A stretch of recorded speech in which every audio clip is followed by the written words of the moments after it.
How to turn off driving notification on iPhone. To get started, first of all go ahead and open up the Settings application on your phone. Once you're here, scroll down and tap on Focus.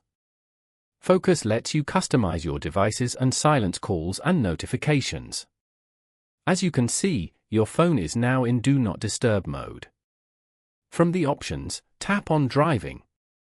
Over here, scroll down to the end and tap on While Driving.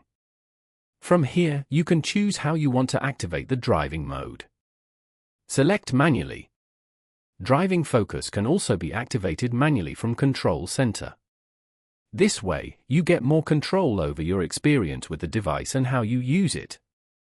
Following these steps, you can easily turn off driving notification on iPhone. Thank you for watching.